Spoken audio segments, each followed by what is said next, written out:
What if some of history's strangest stories were never fully explained? Ancient monuments with erosion that challenges their age. Reports of giant skeletons that quietly disappeared from the record. Strange lights over remote valleys. Ships that were said to vanish. Secrets buried in deserts, forests, and even in Earth's orbit. Tonight we move slowly through these mysteries. This is a journey through ancient enigmas, unexplained events, and the thin line between fact and legend.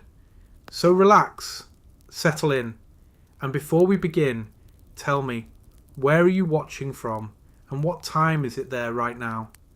If you enjoy calm, immersive explorations like this, consider subscribing. It helps this quiet channel grow. The giant skeletons of Catalina Island. In the early years of the 20th century, along the quiet coastline of Southern California, reports began to circulate of an unusual discovery. On an island known for its cliffs and clear waters, workers were said to have uncovered human skeletons far larger than expected. Some accounts described individuals measuring 7 to 9 feet in height, and then, just as quickly as the reports appeared, they faded. This is the story of the alleged giant skeletons of Catalina Island.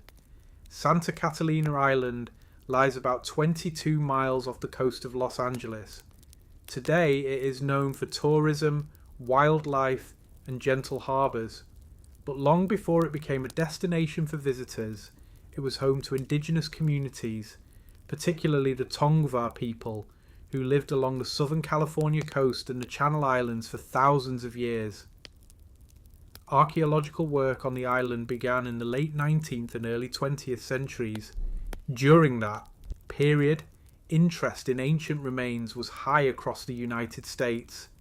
Excavations were often conducted with less scientific rigour than modern standards require. Documentation could be inconsistent. Artifacts were sometimes removed without careful cataloguing. One of the names most frequently associated with Catalina excavations is Ralph Glidden, an amateur archaeologist active in the early 1900s. Glidden conducted digs on the island and claimed to have uncovered numerous burials. Over time, stories began to circulate that among these burials were skeletons of extraordinary size. Newspaper reports from that era occasionally referenced large remains, though details were limited and sometimes sensationalized. Claims suggested skeletons measuring far beyond average human height, yet few verifiable records were preserved, and no confirmed giant skeletons remain in museum collections today. The question then is not only whether such skeletons existed, but how such stories emerged.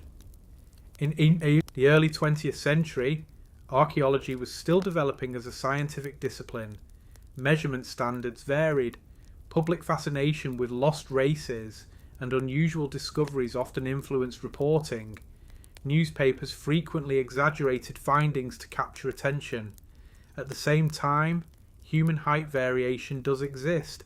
Individuals can grow significantly taller than average due to genetic conditions such as gigantism. However, skeletons consistently measuring 7 to 9 feet would represent extraordinary biological outliers. Such remains, if verified, would attract significant scientific interest. No peer-reviewed archaeological documentation from Catalina Island confirms skeletons of that size. What is documented, however, is the presence of numerous indigenous burials on the island. The Tongva and other coastal peoples practiced burial traditions that included interment in cemeteries and village sites. These remains reflect normal human variation consistent with known populations. Glidden himself became a controversial figure. Later investigations revealed that he may have staged or exaggerated some discoveries to attract funding and public attention. Photographs from his exhibits show arranged bones and artifacts presented dramatically to visitors. The early 1900s were also a time when indigenous remains were frequently removed and displayed without consent. Many such remains were later repatriated under modern laws, such as the Native American Graves Protection and Repatriation Act. It is possible that stories of giant skeletons emerged from a combination of mismeasurement, exaggeration, and public imagination. In some cases, partial remains can appear larger when reconstructed incorrectly. Without standardized measurement and careful peer review, early claims could easily grow beyond their original scale. There is also the broader context of giant legends in North America. Throughout the 19th and early 20th centuries, newspapers across the United States reported alleged discoveries of oversized skeletons. Most of these stories were later discredited or found to lack evidence. The Catalina Island reports fit within this pattern, yet the idea persists. Part of its endurance may come from the mystery itself. The suggestion that evidence vanished invites speculation. Why were there no preserved skeletons? Why are there no museum records confirming such extraordinary remains? The simplest explanation is often the most grounded, that the claims were never supported by reliable documentation to begin with. Modern archaeological research on Santa Catalina Island continues to focus on understanding the lives of the indigenous communities who lived there for millennia. Excavations conducted under contemporary standards emphasize careful recording, cultural respect, and collaboration with descendant communities. No confirmed giant skeletons have been documented in these modern studies. The island itself remains strikingly beautiful.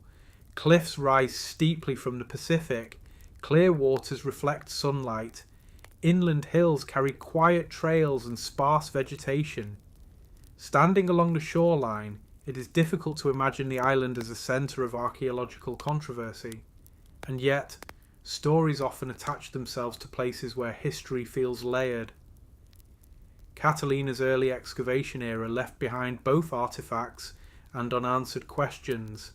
The absence of verifiable giant skeletons does not erase the fact that burials were disturbed, sometimes carelessly.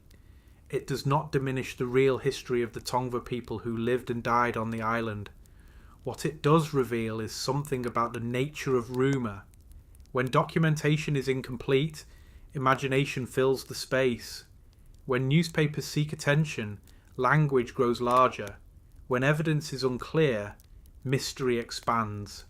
The legend of the giant skeletons of Catalina Island remains part of early 20th century folklore. It reflects a period when archaeology, media, and public fascination intersected in ways that sometimes blurred fact and exaggeration. Today, scholars approach such claims cautiously. Extraordinary assertions require extraordinary evidence. In the case of Catalina Island, that evidence has not been found. The island continues quietly under the California sun. Waves move against its shores. Boats travel between mainland and harbour. Beneath its soil, the Pyramid of Hellinikon, Greece's quiet stone enigma. In the northeastern Peloponnese of southern Greece, among olive groves and low-rolling hills, there stands a small stone structure that has quietly challenged assumptions for more than a century. It does not rise dramatically above the landscape. It is modest in scale, weathered, and partially ruined. Yet its shape has earned it a name that draws attention. This is the Pyramid of Hellinikon. Located in the region of Argolis, not far from the ancient city of Argos, the structure rests beside a rural road, surrounded by fields and distant mountains. At first glance, it appears to be a fragment of a fortified building, but its sloping outer walls give it a distinctive silhouette, one that resembles a pyramid, though far smaller than those of Egypt. The Pyramid of Hellinikon measures roughly 10 metres by 14 metres at its base. Its surviving walls rise several metres high and are built from large limestone blocks fitted together without mortar. The stones are carefully shaped, though not polished. Their arrangement reflects intention and skill. The structure's most notable feature is the inward slope of its outer walls. Unlike vertical fortification walls, common in classical Greek architecture, these walls angle slightly inward as they rise. This creates a tapered appearance that has led some to compare it to pyramid construction. The entrance lies on one side, opening into a rectangular interior chamber. Within, the space is simple. There are no surviving decorations, no inscriptions carved into the walls. The interior suggests practical use rather than ceremonial display. The purpose of the Pyramid of Hellinikon has long been debated. One theory proposes that it functioned as a guard tower or small fortress. Its position near ancient roadways would have allowed it to monitor movement through the region. The thick stone walls would have provided defence and shelter. Another theory suggests it may have served as a funerary monument, perhaps marking a burial site.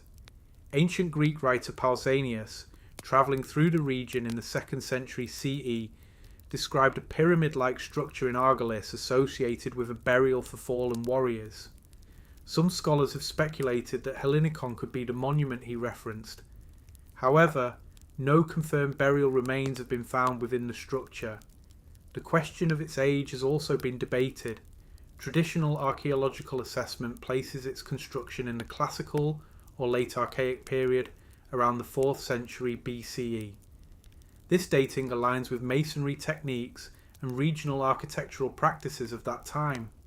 In the 1990s, a study using thermoluminescence dating suggested a much earlier origin, possibly as early as the 3rd millennium BCE. This claim generated attention because it would make the structure older than the Egyptian pyramids, yet many archaeologists have questioned the reliability of that dating in this context. The majority of scholarly consensus continues to support a later date in the Classical Greek period. What remains certain is that the structure reflects a localized architectural tradition.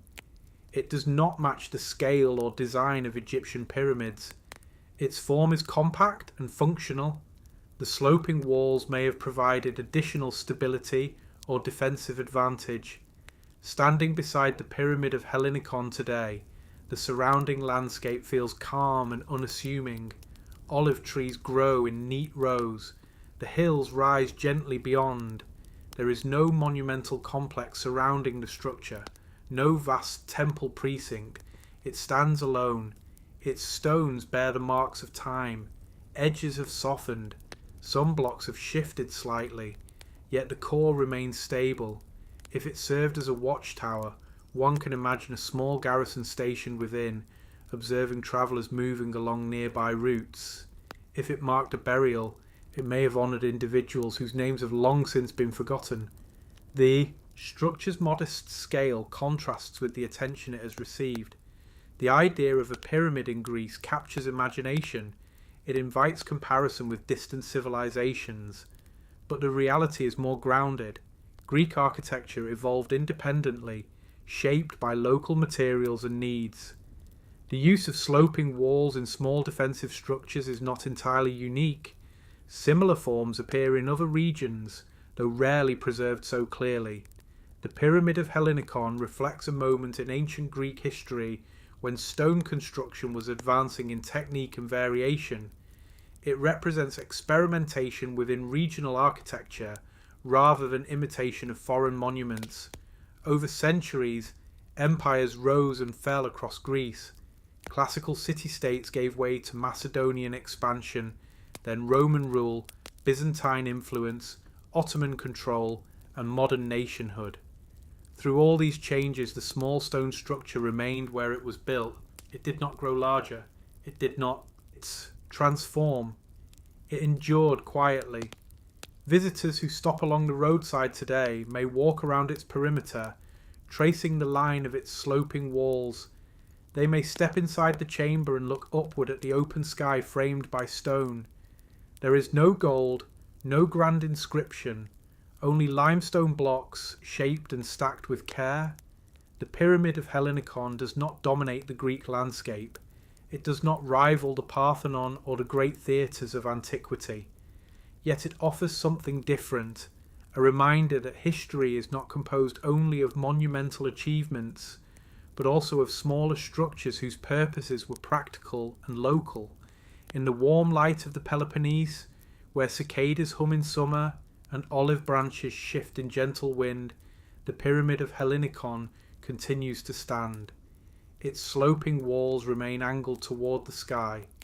Its chamber remains open to light, and within its quiet stone form lies a question that may never be fully answered, one that rests patiently in the fields of Greece, shaped by human hands long ago and preserved by time. The Potomsky crater, the mountain that rose from nowhere.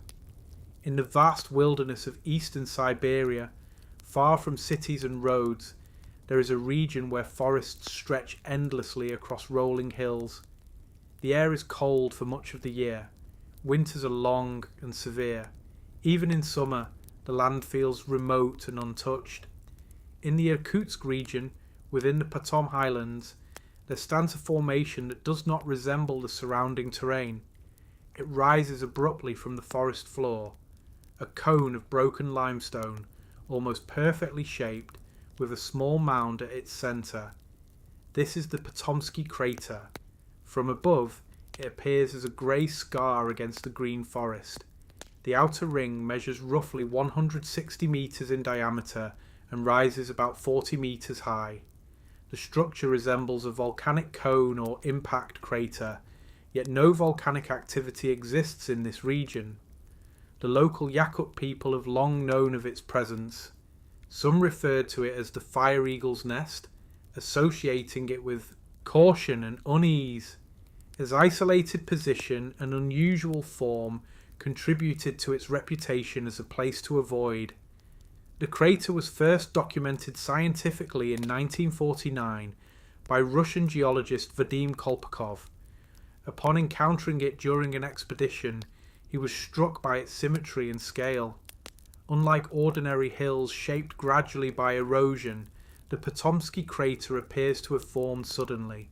The structure consists primarily of fragmented limestone blocks piled into a cone. At its centre stands a secondary mound, giving it a double-ringed appearance. The stones are angular and sharp, suggesting they were broken and displaced rather than worn smooth over time. The key question has always been how it formed. One early theory proposed a meteorite impact. Siberia is known for cosmic events, most notably the Tunguska explosion of 1908, which flattened millions of trees. The idea that a meteorite struck the Patom Highlands seemed plausible at first glance, yet careful examination revealed no clear evidence of extraterrestrial material. No fragments of meteorite were conclusively identified. The crater's structure also differs from typical impact craters, which usually display a distinct depression rather than a raised cone. Another theory suggested volcanic origin, but geological surveys show no volcanic rock in the area. The surrounding terrain is primarily sedimentary limestone. There are no lava flows, no ash layers, no volcanic vents nearby. Some researchers proposed that the formation might be the result of a gas explosion beneath the surface. Over time, natural gas trapped under pressure could have erupted upward, fracturing rock and pushing debris into a conical shape. This explanation accounts for the broken limestone and absence of volcanic material. Yet even this theory remains incomplete. Tree ring analysis has offered additional clues. Scientists studied larch trees growing around the crater. Their growth patterns suggest that the formation may have occurred in the mid-19th century, possibly around the 1840s. Trees near the structure show unusual growth disturbances dating to that period. If the crater formed in the 19th century, it would mean that this massive structure appeared within relatively recent history. No written records from local communities describe witnessing its formation. Given the remoteness of the region, it is possible that the event occurred unnoticed by outsiders. The isolation of the Patom Highlands complicates investigation. Reaching the crater requires travel through dense forest and uneven terrain. Weather conditions limit access for much of the year. Scientific expeditions are infrequent and logistically challenging. Standing near the crater today, one sees a stark contrast between the smooth forest canopy and the abrupt rise of limestone debris. The outer slope is steep, composed of shattered rock fragments. Climbing it requires careful footing. At the summit, the central mound rises again, smaller but distinct. From this vantage point, the surrounding forest stretches in every direction, uninterrupted. The silence here feels deep. Wind moves through trees below. The crater itself remains still. Its symmetry suggests force. Its material suggests fracture. Its origin remains uncertain. Over decades, various hypotheses have been proposed and tested. Some fringe theories suggest connections to hidden meteor fragments or even underground nuclear reactions, but these ideas lack supporting evidence. Most mainstream geological explanations lean toward a gas eruption or cryovolcanic process related to permafrost and subterranean pressure. As frozen ground shifts and thaws over centuries, internal stresses can accumulate. A sudden release could produce dramatic surface change. Even so, the precise mechanism behind the Potomsky crater remains unresolved. It stands as a reminder that not all geological processes are fully understood. In the context of Siberia's vast landscape, the crater appears small against endless forest, yet its presence draws attention precisely because it interrupts the natural pattern. Nature often changes gradually. Here, something seems to have happened quickly. The Potomsky crater does not carry carved inscriptions or evidence of human construction. It is not a ruin shaped by civilization. It is a natural formation that behaves almost like an architectural anomaly. Its cone rises with unexpected order. Its central mound adds complexity. Its isolation deepens mystery. In the cold air of eastern Siberia, beneath wide skies and distant mountains, the crater remains where it formed, whether by gas, impact, or geological shift. The forest continues to grow around it. Snow covers its slopes in winter. Rain falls softly across broken limestone in summer. The mountain that rose from nowhere continues to stand quietly, holding within its stones a question that science has not yet fully answered. The Georgia Guidestones, messages in granite. In a quiet field in Elbert County, in the northeastern part of the American state of Georgia, there once stood a monument of granite unlike any other in the country. It rose from open farmland, surrounded by sky and distant tree lines. Cattle grazed nearby. The wind moved steadily across the grass. This was the Georgia Guidestones. Erected in 1980, the structure consisted of 5 upright slabs of granite capped by a horizontal stone. Together, they formed a geometric arrangement sometimes compared to a modern-day Stonehenge. The slabs stood more than 5 meters tall and weighed over 100 tons in total. What made the monument unusual was not only its form, but its message. Inscribed on the stones were 10 guiding principles, written in 8 modern languages: English, Spanish, Swahili, Hindi, Hebrew, Arabic, Chinese, and Russian. The text presented recommendations for humanity, principles concerning population balance, justice, environmental harmony, and governance. Above these inscriptions, shorter messages appeared in ancient languages, including Babylonian cuneiform, Classical Greek, Sanskrit, and Egyptian hieroglyphs. These brief texts described the monument as a guide for an age of reason. The identity of the person or group who commissioned the Guidestones remains officially anonymous. In 1979, a man using the pseudonym R.C. Christian approached the Elberton Granite Finishing Company with plans for the monument. He claimed to represent a small group of Americans who wished to leave a message for future generations. Elberton, known as the granite capital of the world, provided the material and craftsmanship.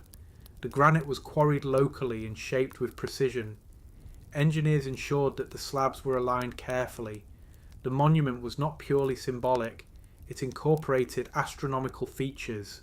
a small hole drilled through one of the stones aligned with the north. Star. A narrow slot allowed sunlight to pass through at specific times of the year, marking solstices and equinoxes. A circular opening in the capstone functioned as a kind of calendar, tracking the movement of the sun across the sky. These features connected the structure to celestial cycles. The guide stones were intended to endure. Granite was chosen for its strength and longevity. The inscriptions were deeply carved, designed to resist weathering. The creators anticipated that the monument might stand for centuries. Public reaction to the guide stones was mixed from the beginning. Some viewed the monument as an expression of philosophical hope, a call for balance and long-term thinking in a world shaped by rapid change. Others regarded its messages with suspicion, interpreting them as elitist or authoritarian. The first guideline, which referenced maintaining humanity under a specific population level, became particularly controversial. Critics argued that it implied drastic measures or centralized control. The monument attracted curiosity and debate in equal measure. Over the decades, visitors travelled to the rural site to read the inscriptions. Photographs circulated widely. Discussions spread online and in media, sometimes detached from the monument's original context. The anonymity of its creators contributed to speculation. Why conceal identity? Why place such a structure in a quiet Georgia field? Some theories suggested connections to secret societies. Others framed it as a symbolic project by private individuals concerned with environmental sustainability and global cooperation. No definitive evidence has confirmed elaborate conspiracies. The documented facts remain limited. A pseudonymous commissioner, a granite company willing to accept the project, and a monument placed on donated land. For more than 40 years, the Georgia guide stones stood quietly beneath the sun and stars. Rain fell against their surfaces. Grass grew at their base. The surrounding farmland changed little. In July 2022, the monument was severely damaged by an explosion. Security footage captured the blast in the early hours of the morning. Part of the structure collapsed. Later that same day, for safety reasons, authorities dismantled the remaining slabs. The granite was removed. The field returned to open ground. Today, the site where the guide stones once stood is empty. Only photographs and fragments remain. The removal of the monument has not ended discussion. Instead, it has shifted the guide stones from physical structure to historical memory. The questions they raised about long-term human survival, governance, and environmental responsibility continue to be debated. In the quiet fields of Elbert County, there is no longer a towering granite structure. The wind still moves across the land. The sky still shifts from dawn to dusk. The Georgia guide stones were never ancient in origin. They were a modern creation built in the late 20th century, yet their design intentionally echoed older traditions. Monuments aligned with the heavens, inscribed with messages intended for distant futures. Whether viewed as philosophical statement, artistic installation, or source of controversy, the guide stones occupied a unique place in American cultural history. Their granite slabs carried words meant to endure. Their alignment connected stone to sky. Their anonymity invited speculation. And though the structure itself no longer stands, its story remains, a reminder that even in modern times, humans continue to build monuments in hopes that their ideas will outlast their presence. In the open landscape of rural Georgia, beneath the same stars the monument once aligned with, the space remains quiet once more. The Dyatlov Pass incident. Silence on the slopes. In the northern Ural Mountains of Russia, where winter stretches long and the wind moves across open slopes without interruption, there is a mountain known to the local Mansi people as Kholat Syakhl. The name is often translated as Mountain of the Dead. The terrain here is exposed, treeless, and silent beneath snow for much of the year. In February of 1959, 9 experienced hikers made their way into this landscape. They did not return. This is the Dyatlov Pass incident. The group was led by Igor Dyatlov, a 23-year-old engineering student at the Ural Polytechnic Institute. He and his companions were skilled in winter travel. Their goal was to complete a challenging ski trek across the northern Urals, earning a high-level certification in mountaineering. The hikers departed from the city of Sverdlovsk in late January. After travelling by train and truck to the edge of the wilderness, they began their journey on skis, carrying equipment and supplies in heavy packs. One member of the group turned back early due to illness, leaving 9 to continue toward their final destination. The weather grew harsher as they approached Archaeological. Snow fell steadily. Wind intensified. On the evening of February 1st, 1959, the group set up their tent on an exposed slope of the mountain. Instead of descending to the shelter of the nearby forest, they chose to camp higher on the ridge, possibly to maintain their route or avoid losing altitude. Sometime during the night, something happened. Weeks later, when search teams reached the area, they found the group's tent partially collapsed and covered in snow. The tent had been cut open from the inside. Personal belongings, including boots and warm clothing, were left behind. Footprints in the snow led away from the tent, descending toward the forest below. The footprints indicated that the hikers left on foot, some wearing only socks or barefoot in freezing temperatures. The first 2 bodies were found beneath a cedar tree at the edge of the forest. They were lightly clothed and showed signs of hypothermia. Nearby were remnants of a small fire. Farther upslope, additional bodies were discovered scattered between the forest and the tent, as though they had attempted to return. Months later, when snow melted deeper in the forest, the remaining 4 were found in a ravine.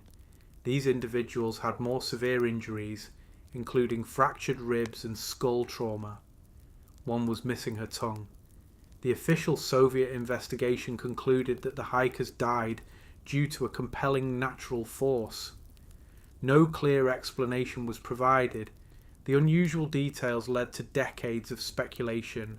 Why was the tent cut from the inside? Why leave shelter in extreme cold? What caused the severe internal injuries? Several theories have been proposed. One explanation suggests an avalanche. A sudden snowslide could have partially collapsed the tent, prompting the hikers to exit quickly. However, the slope where the tent stood was relatively shallow, and no clear signs of a large avalanche were documented at the time. Another theory involves katabatic winds, powerful downslope winds that can occur in mountainous terrain. Sudden, intense gusts could have destabilized the tent and created panic, leading the hikers to seek shelter lower down. Some researchers have suggested infrasound, low-frequency sound waves generated by wind interacting with terrain. Infrasound can cause anxiety or disorientation, potentially contributing to irrational decisions. The injuries sustained by the 4 hikers found in the ravine were initially described as comparable to those from a car accident, yet there were no external wounds consistent with assault. Later analysis suggested that falling into a snow-covered ravine could account for such trauma. The missing tongue and soft tissue damage were likely the result of natural decomposition and scavenging. Animals. Over the decades, more dramatic theories emerged. Military testing, secret weapons, even unexplained phenomena. The region was remote, and Cold War secrecy added to speculation, but no concrete evidence has supported these claims. In 2019, Russian authorities reopened the investigation using modern analysis. In 2020, they concluded that a small slab avalanche likely triggered the incident. According to this explanation, a layer of compacted snow above the tent could have shifted under certain conditions, partially collapsing it and causing internal injuries to some of the hikers. Fearing a larger slide, the group may have evacuated the tent quickly. intending to return once the danger passed. In darkness and severe cold, without proper clothing, survival would have been difficult. Hypothermia can impair judgment. As body temperature drops, confusion and paradoxical undressing can occur. Attempts to build a fire and seek shelter in the forest suggest that the hikers were trying to survive. The final outcome reflects exposure and injury rather than deliberate harm. Standing today at what is now called Dyatlov Pass, the landscape remains stark and open. Snow covers the slopes in winter. Wind moves steadily across the ridge. There are no visible markers of what occurred that night, beyond a small memorial erected in honor of the hikers. The silence of the Urals feels expansive. Clouds drift low across the mountain. The cedar tree near the forest edge still stands. The Dyatlov Pass incident endures in public memory because it combines human vulnerability with unanswered questions. The Rendlesham Forest incident. Lights between the trees. In the county of Suffolk, on the eastern coast of England, there is a forest of tall pine trees and quiet pathways. The land is flat and sandy, shaped by centuries of coastal wind. During the day, sunlight filters gently through the branches.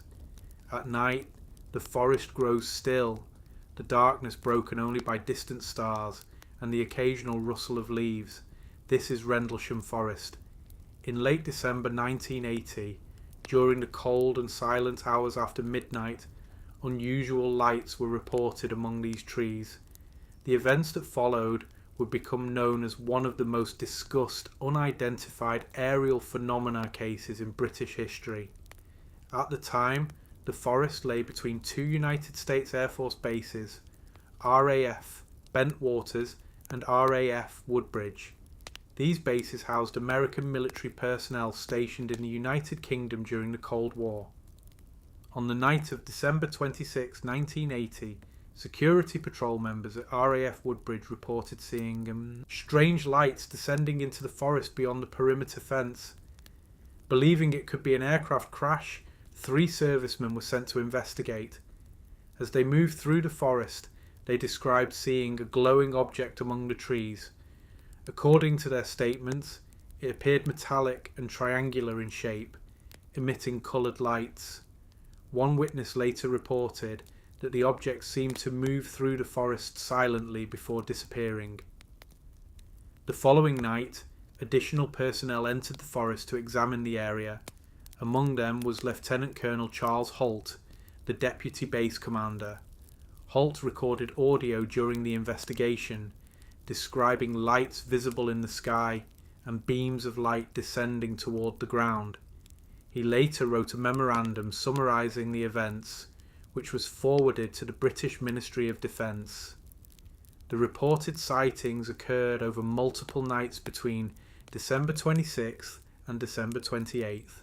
Witnesses described bright lights moving through the trees, hovering in the sky, and shifting positions at unusual speeds.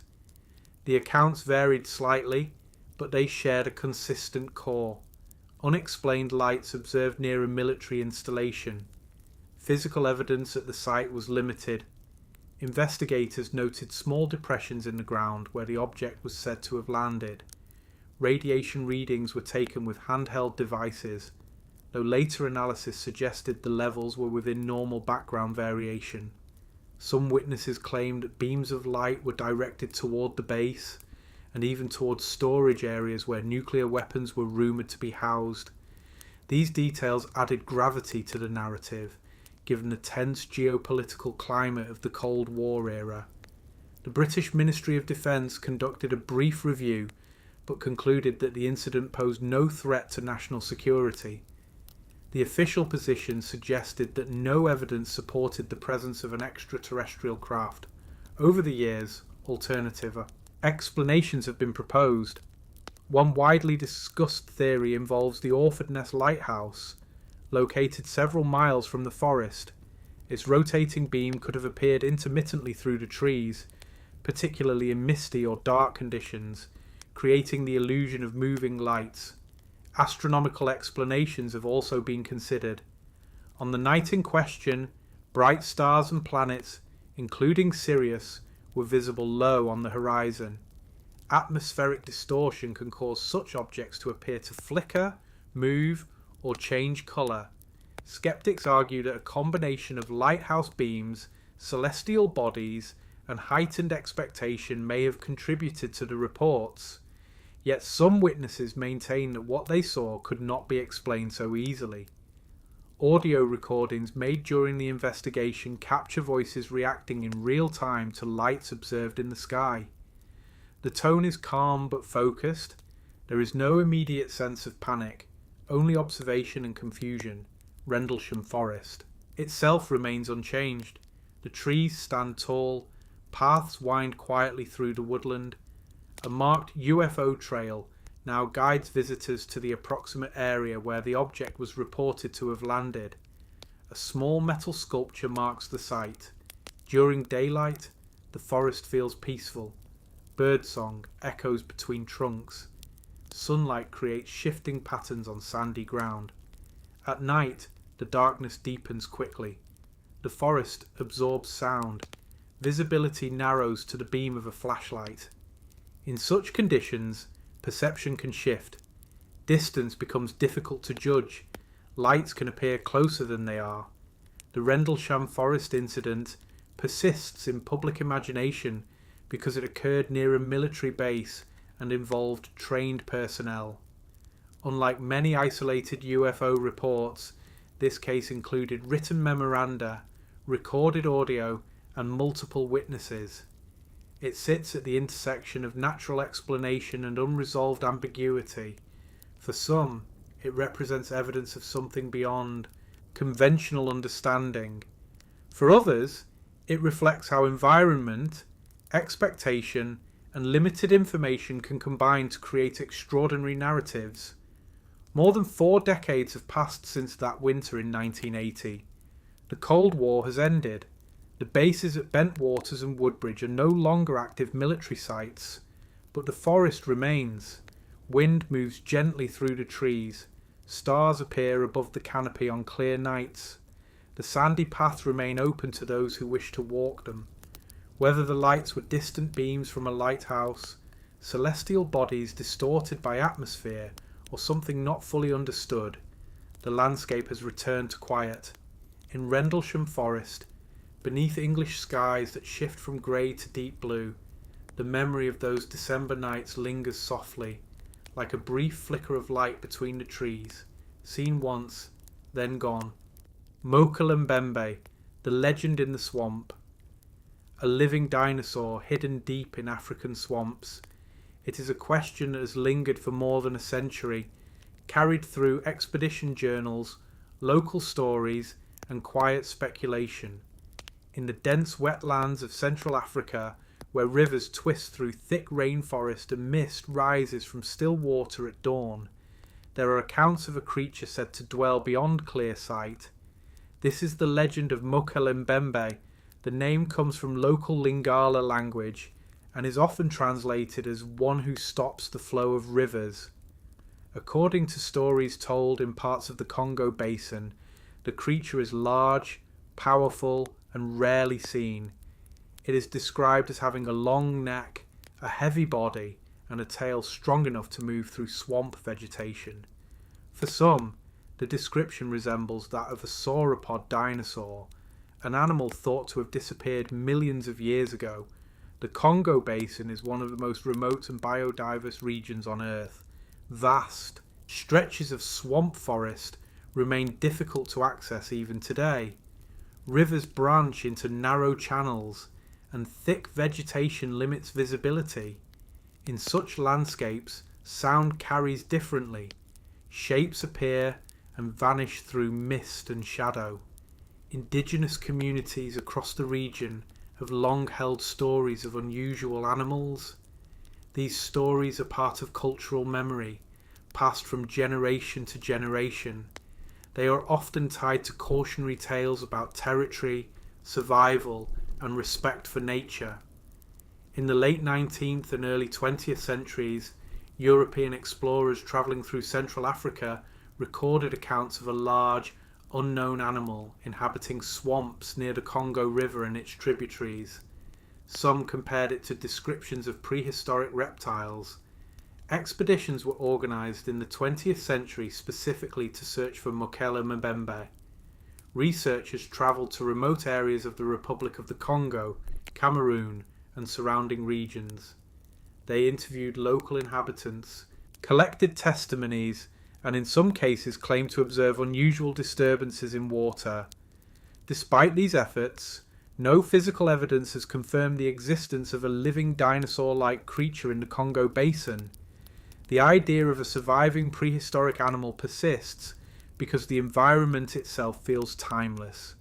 Swamps stretch for miles without visible human presence. Trees grow tall and dense. Wildlife thrives in layers of canopy and water. The region is home to elephants, hippos, crocodiles, and large snakes. Many of these animals can appear suddenly in water or brush, partially visible before disappearing again. In low light, silhouettes distort. Movement creates ripples that conceal detail. Some scientists suggest that reports of Mokele Mbembe may stem from misidentified known animals. For example, large monitor lizards or swimming elephants viewed from a distance could appear unfamiliar under certain conditions. Cultural memory may also blend older stories with modern imagery, especially after exposure to illustrations of dinosaurs. The popularity of dinosaurs in the 20th century influenced perception. When explorers showed illustrations of sauropods to local communities and asked whether such animals existed nearby, some individuals reportedly affirmed similarities. Yet such exchanges can shape memory rather than reveal independent confirmation. From a biological perspective, the survival of a large dinosaur into the present would require a stable breeding population. Such a population would likely leave physical traces, bones, nests, tracks, or genetic evidence. None have been verified. Still, the legend endures. The Congo Basin remains vast and partially unexplored. New species of insects, amphibians, and small mammals continue to be documented. The idea that something large and undiscovered might exist within remote wetlands carries a quiet fascination. Mokele Mbembe represents more than a search for a hidden animal. It reflects the intersection of folklore, exploration, and imagination.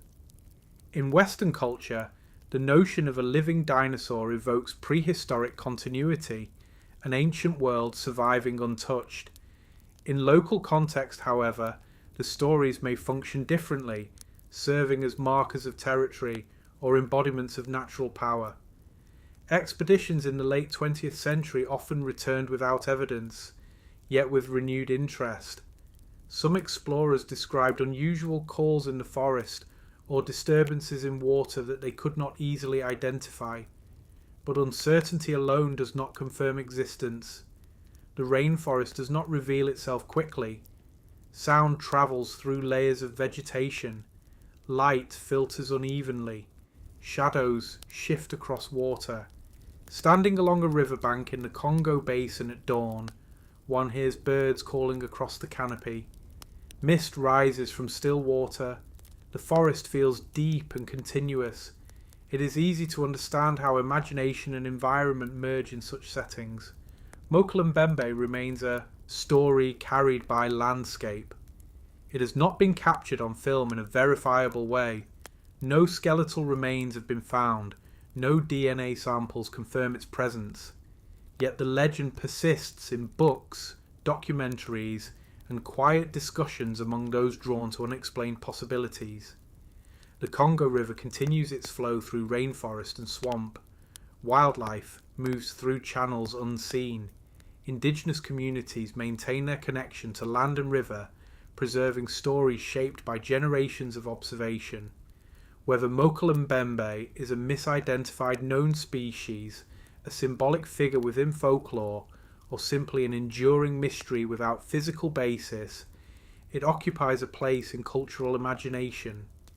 In the still waters of Central Africa, beneath dense canopy and drifting mist, The Lake Anjikuni disappearance. The village that wasn't there.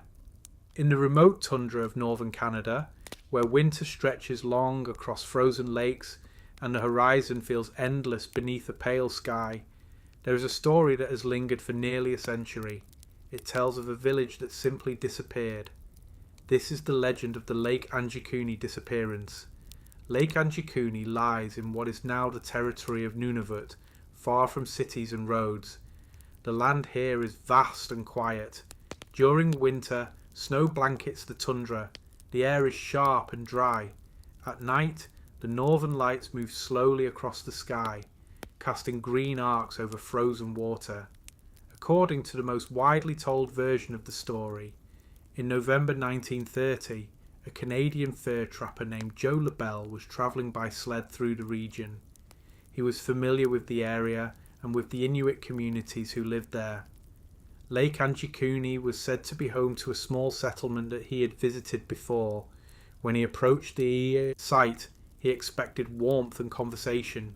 Instead, he found silence. The village, according to later reports, appeared abandoned. Cabins stood intact. Tools and personal belongings remained inside. Food was said to be left cooking over fires. Rifles reportedly leaned against walls, but there were no people. The story grew stranger in retellings. Some accounts claimed that even the dogs had been found dead and buried beneath snow. Others suggested that graves in a nearby cemetery had been opened and emptied. LaBelle, it was said, travelled to the nearest telegraph station and reported the disappearance to the Royal Canadian Mounted Police. The image is unsettling. A settlement in the Arctic, left suddenly without explanation. Yet when historians began examining the story more closely, questions emerged. The earliest detailed accounts of the Lake Anjikuni disappearance did not appear immediately after 1930. Instead, the story gained attention in later newspaper articles and magazine publications, particularly in the 1950s and 1960s. These versions often included dramatic details not supported by official documentation. Records from the Royal Canadian Mounted Police do not confirm the discovery of an abandoned village matching the described scale. While Joe LaBelle was a real trapper active in northern Canada, no contemporary police reports describe a mass disappearance at Lake Anjikuni. Researchers who visited the region found no evidence of a large permanent settlement at the lake during that time. Inuit communities in the Arctic often moved seasonally, following wildlife and adapting to changing conditions. Camps could appear and disappear as families relocated. In such a context, a temporary absence might be misinterpreted as sudden disappearance. The Arctic environment also shapes memory and storytelling. Distances are vast. Weather can erase tracks quickly. Snow covers ground and reshapes landscape overnight. A camp abandoned days earlier might look untouched, preserved by cold and frost. The dramatic elements of the story, food left cooking, graves disturbed, dogs buried, appear to have been added in later retellings. As the narrative circulated, it took on qualities similar to other mysterious disappearance legends. The isolation of the region contributed to its persistence. Few people outside the Arctic visited Lake Anjikuni. Limited access meant that verification was difficult. In the absence of clear documentation, imagination filled gaps. The story also reflects a broader fascination with unexplained vanishing events. Human disappearance, particularly in remote landscapes, invites speculation. The Arctic, with its silence and scale, becomes an ideal setting for such tales. Standing beside Lake Anjikuni today, one sees tundra stretching toward distant hills. In summer, the ground softens and small plants emerge. In winter, ice seals the surface and wind moves across open space without obstruction. The land feels ancient and undisturbed. It is easy to imagine a cluster of cabins beside the lake, smoke rising into cold air. It is equally easy to imagine that cluster gone, leaving only snow and silence. Yet the most grounded explanation is simpler. There is no verified evidence of an entire Inuit village vanishing without trace in 1930. Seasonal movement, combined with later embellishment by journalists, likely shaped the legend into something more dramatic than reality. The Lake Anjikuni disappearance remains part of Canadian folklore rather than documented history. It reflects how remote landscapes can magnify uncertainty. It reflects how stories grow in the absence of clear records. And it reflects how the Arctic, with its wide skies and shifting snow, can feel both present and unknowable at once. As the northern lights ripple above frozen water and wind carries across tundra, Lake Anjikuni rests quietly in Nunavut's wilderness. There is no abandoned village visible today, no cabin standing in sudden silence, only open land shaped by cold and time, and within that vast stillness the legend remains, a story carried by distance, retold beneath Arctic skies, where mystery often lingers longer than evidence. The Lake Baikal, ice rings, circles beneath the frozen surface. In southern Siberia, where mountains descend toward a vast inland sea of fresh water, there is a lake so deep and ancient that it holds nearly 1/5 of the world's unfrozen fresh water supply. In winter, its surface transforms into a sheet of ice that stretches across more than 30,000 square kilometres. This is Lake Baikal. When temperatures fall below freezing for months at a time, the lake becomes a frozen expanse of pale blue and white. The ice thickens, sometimes reaching more than a metre in depth. Snow drifts across its surface. Vehicles cross carefully marked routes. The landscape feels solid and still. Yet from high above, something unusual has occasionally appeared. Large, perfectly shaped circles, dark rings visible against the lighter ice, emerge on the frozen surface. Some measure several kilometres in diameter. They appear suddenly in satellite imagery, linger for days or weeks, and then fade as temperatures shift. These are the Lake Baikal ice rings. The phenomenon first drew widespread attention in the early 2000s when satellite images revealed enormous circular patterns near the lake's southern and central basins. At first glance, the rings appeared almost geometric, as though traced deliberately across the ice. Speculation followed quickly. Were these markings the result of unusual geological activity? Were they linked to methane gas rising from the lake bed? Or were they something more mysterious? Lake Baikal is no ordinary lake. Formed within a continental rift zone, it is one of the oldest freshwater bodies on Earth, estimated to be more than 25 million years old. It reaches depths exceeding 1,600 metres. Beneath its surface lie tectonic forces, hydrothermal vents, and complex underwater currents. Scientists began investigating the ice rings with careful measurement and observation. Field expeditions travelled across the frozen lake to examine the patterns directly. They drilled through the ice and measured water temperatures beneath. What they discovered was not extraterrestrial or unknown, but subtle and natural. The ice rings form due to circular currents beneath the surface of the lake. In winter, as the ice thickens, the water below continues to move. Under certain conditions, warm water rising from deeper layers interacts with colder surface water, creating rotating eddies.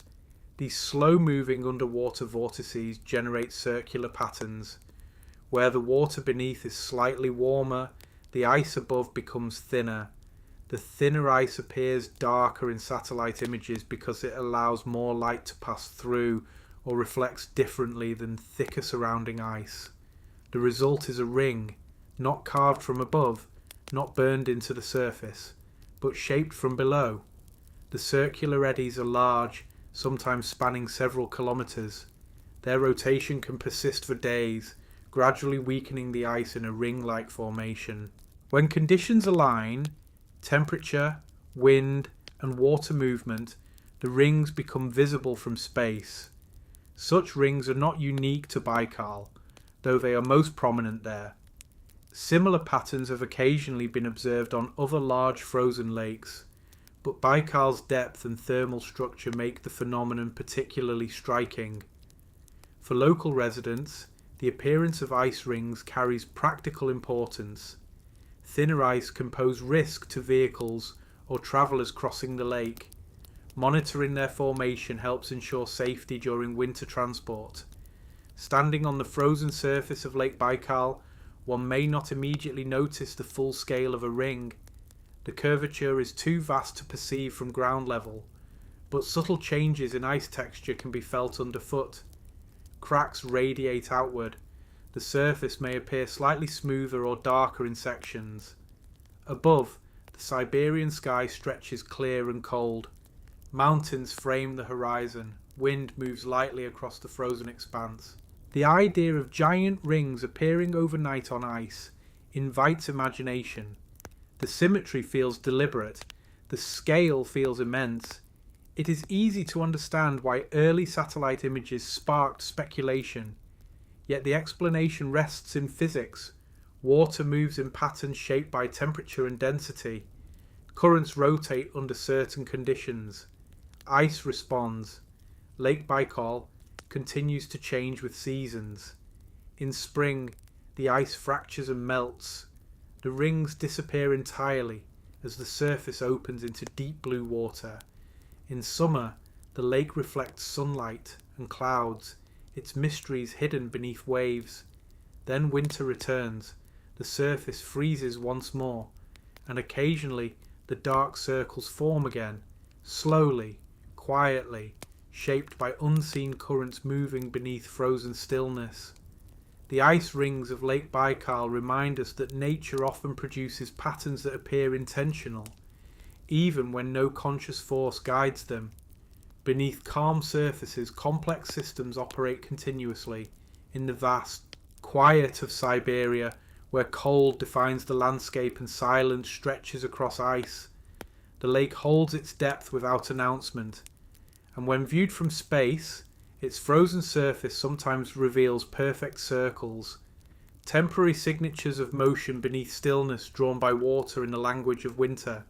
The mysterious lines of Blythe, figures in the desert.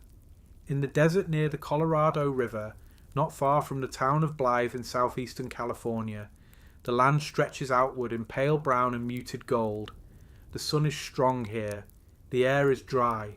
From ground level, the terrain appears flat and empty, scattered with small stones and desert shrubs. But from above, something unexpected appears. Large, human-like figures, etched directly into the earth. These are the Blythe intaglios.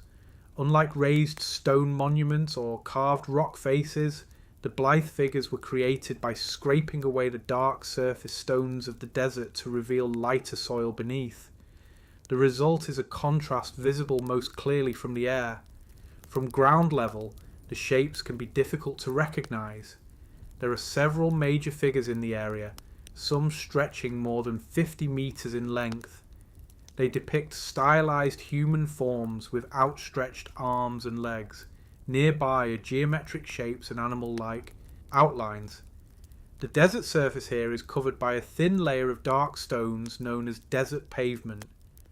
Over centuries, wind and weather cause stones to settle and form a protective crust.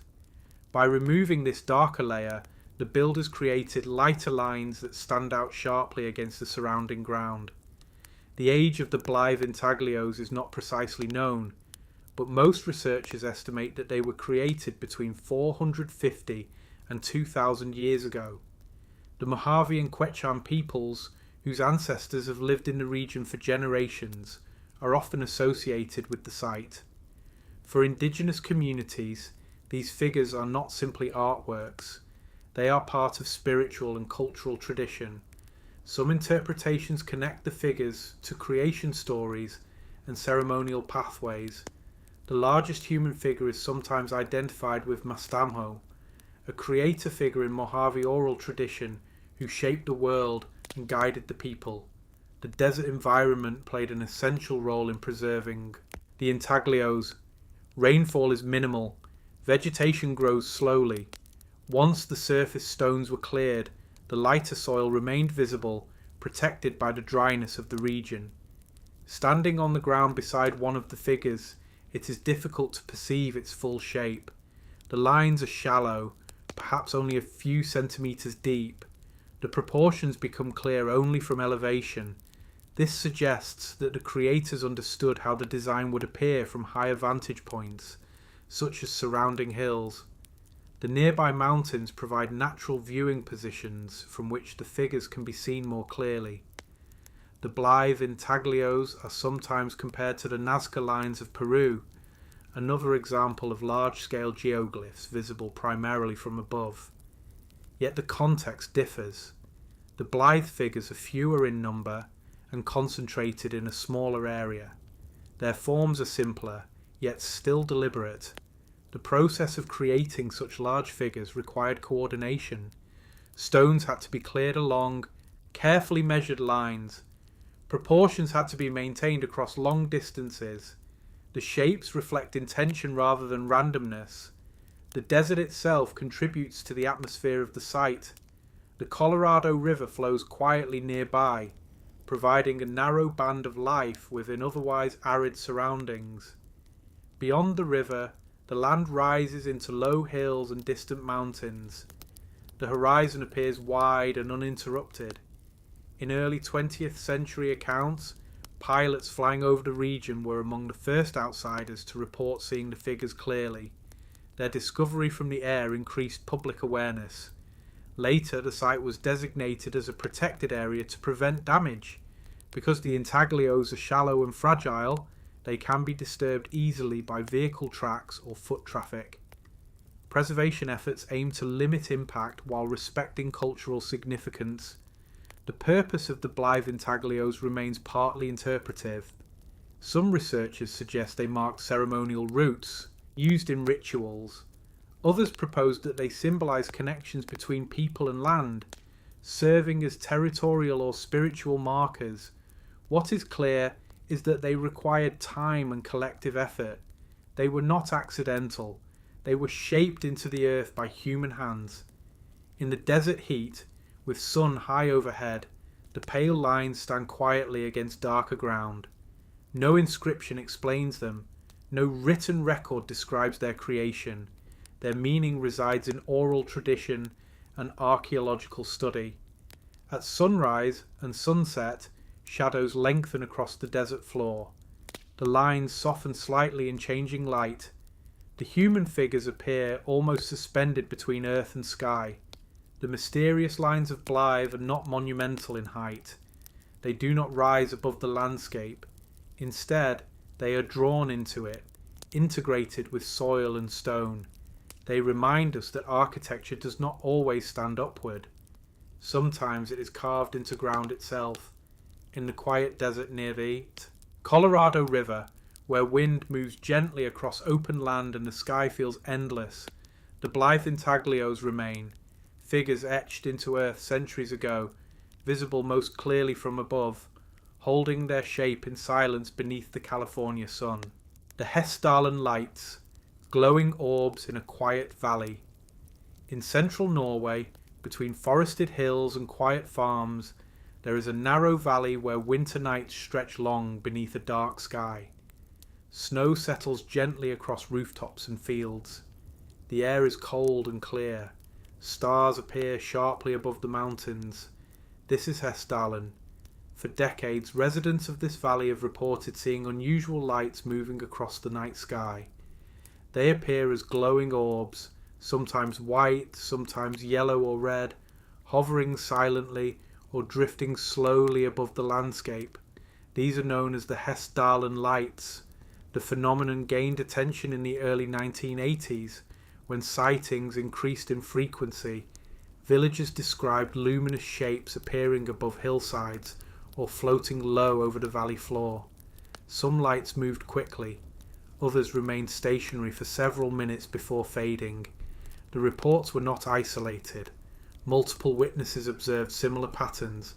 The lights were described as brighter than stars, sometimes changing colour, sometimes splitting into smaller points before disappearing.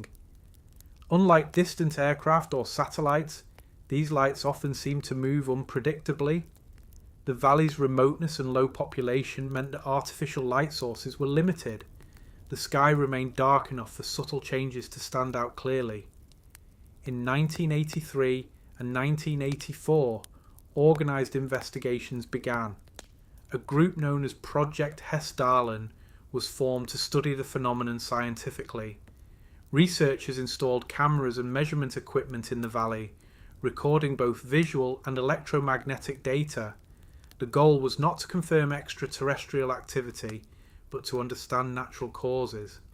Photographs captured streaks and glowing spheres in the sky. Spectral analysis of light emissions suggested that some of the lights displayed properties consistent with plasma, ionized gas that emits light when electrically charged. The valley's geology became central to possible explanations. Hessdalen lies in a region rich in minerals, including copper and zinc. One theory proposes that chemical reactions between metallic elements and sulfur-rich deposits could create electrically charged particles in the air. Under certain atmospheric conditions, these particles might form luminous plasma structures. Another hypothesis involves piezoelectric effects, electrical charges generated by mechanical stress in certain rocks. As tectonic forces subtly shift beneath the valley, electrical discharge could occur, producing visible light. Ball lightning has also been suggested as a partial explanation.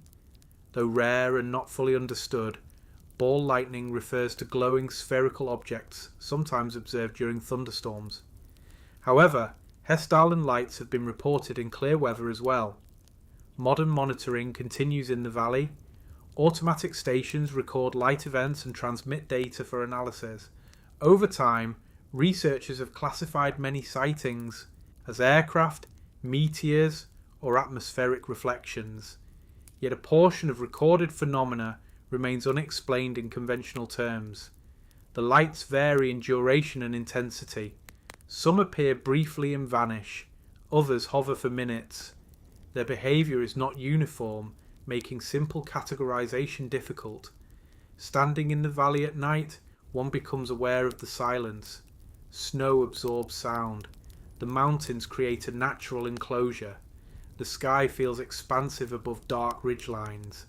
If a light appears in such a setting, its presence becomes pronounced. Even distant car headlights reflecting off mist can seem unusual under certain angles. But Hessdalen's documented observations extend beyond casual misidentification. Instruments have recorded electromagnetic disturbances coinciding with some light events. This suggests that the phenomenon, whatever its origin, has measurable physical components. Importantly, the Hessdalen lights have not been associated with harm or disruption. They do not interfere with local life beyond curiosity and research interest. Residents of the valley speak of them calmly. For some, they are simply part of Hessdalen's identity, a natural mystery integrated into landscape. Over decades, the frequency of sightings has fluctuated. The intense wave of reports from the early 1980s has not repeated at the same scale, yet occasional lights continue to be observed. The valley remains unchanged. Forests climb the slopes. Farms rest quietly beneath winter snow. The sky darkens early in colder months. In such a place, subtle natural phenomena become visible in ways they might not elsewhere. The combination of geological composition, atmospheric conditions, and isolation may create rare interactions of light and energy. The Hessdalen lights remind us that not all natural processes are fully understood. Science advances gradually, refining explanation through observation and measurement. The glowing orbs drifting above a Norwegian valley may one day be explained entirely through geophysics and chemistry, or they may continue to resist simple categorization. In the stillness of central Norway, where mountains frame the horizon and night arrives early in winter, the lights sometimes appear again, brief, luminous shapes against a dark sky. They hover, they move, they fade, and the valley returns to quiet beneath the stars. The Uffington White Horse, the figure on the hill. On a high chalk ridge in Oxfordshire, in the south of England, there is a hillside that carries a shape carved into its surface. From nearby villages, the ridge rises gently above fields and hedgerows. The wind moves steadily across open grassland. Sheep graze quietly along the slope. From above, a long, flowing white figure becomes clear. This is the Uffington White Horse.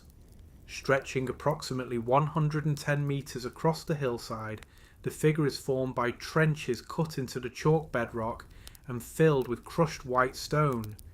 The design is stylised rather than realistic. The horse appears elongated, with sweeping lines and a slender body, its legs extended in motion. Unlike many hillside carvings created in more recent centuries, the Uffington White Horse is ancient. Scientific dating suggests it was first created during the Late Bronze Age or Early Iron Age, around 3,000 years ago. This places its origin long before the Roman occupation of Britain and centuries before written history in the region. The chalk hills of southern England provide a natural canvas for such figures. Beneath a thin layer of soil lies bright white chalk. By cutting shallow trenches into the turf and exposing the chalk beneath, ancient builders created a stark contrast visible from considerable distance. Maintaining the figure requires ongoing effort. Grass naturally grows over the trenches, and without periodic cleaning, known as scouring, the design would fade into the hillside. Historical records show that local communities gathered for centuries to clear and restore the lines, preserving the horse through collective work. The figure's exact purpose remains uncertain. Some scholars suggest it may have served as a tribal symbol or territorial marker. Its position on a high ridge overlooking the Vale of Whitehorse gives it wide visibility across the landscape. From certain vantage points, the horse appears almost suspended above the fields below. Others propose that it held ritual or spiritual significance. Horses were important animals in Bronze Age Britain, associated with power, movement, and possibly solar symbolism. The stylized design resembles images found on ancient coins and metalwork, suggesting continuity of artistic tradition. The horse's flowing lines feel intentional and refined. Unlike later chalk figures in England, which often depict realistic horses or military emblems, the Uffington figure is abstract and dynamic. Its curves convey motion rather than detail. Standing on the hill beside the carving, one sees only fragments of the design at ground level, white chalk trenches cutting through green turf. The full form becomes visible only from a distance or elevated perspective. This suggests that the builders understood scale and perspective. They shaped the figure to be seen across the valley. The hill itself carries layers of history.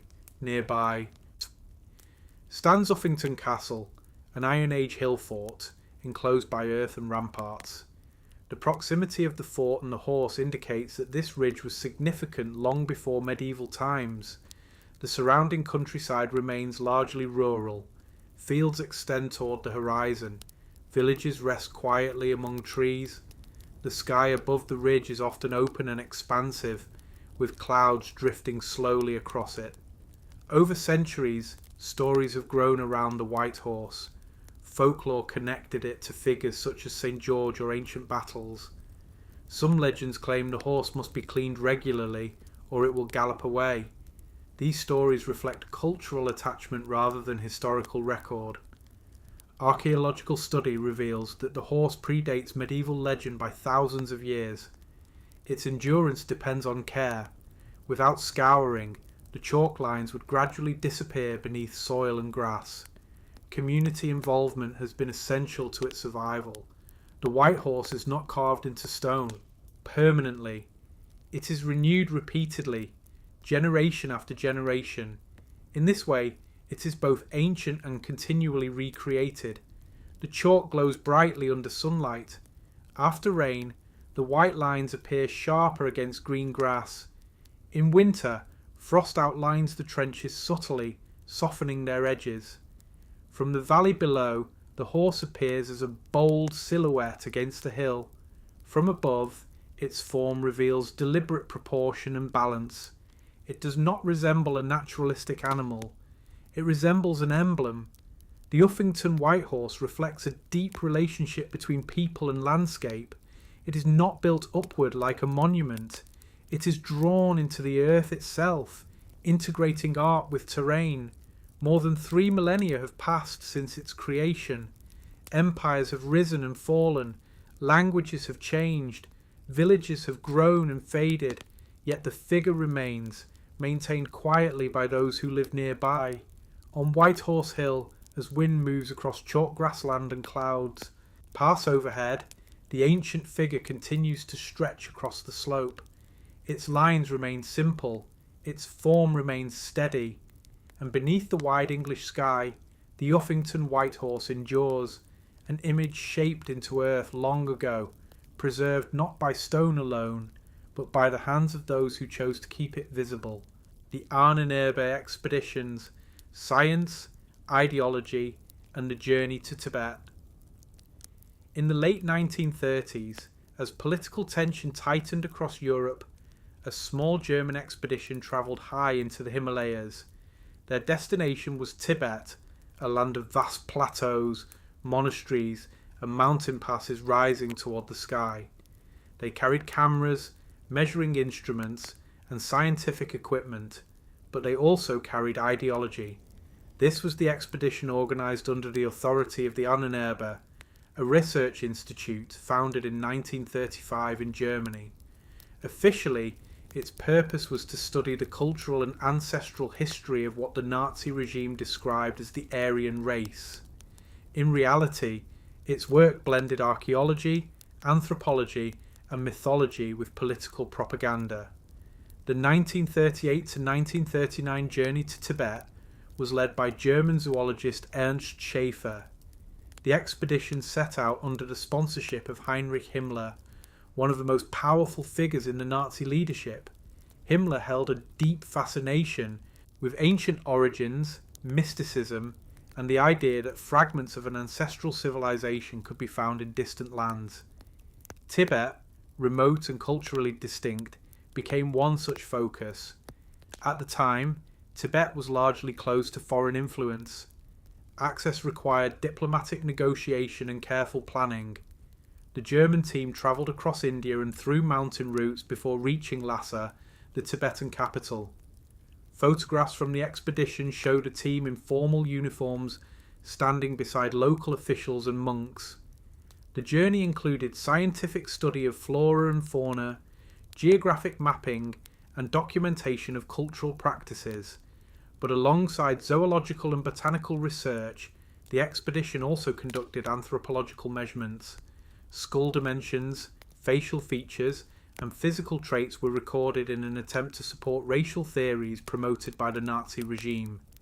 These measurements were based on flawed and biased assumptions about human diversity.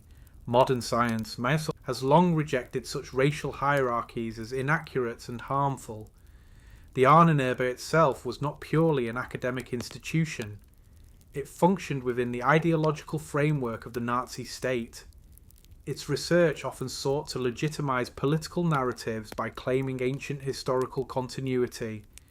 The Tibet expedition has since become the subject of both historical research and popular myth. Some later interpretations exaggerated its purpose, suggesting occult quests or secret missions to uncover mystical knowledge.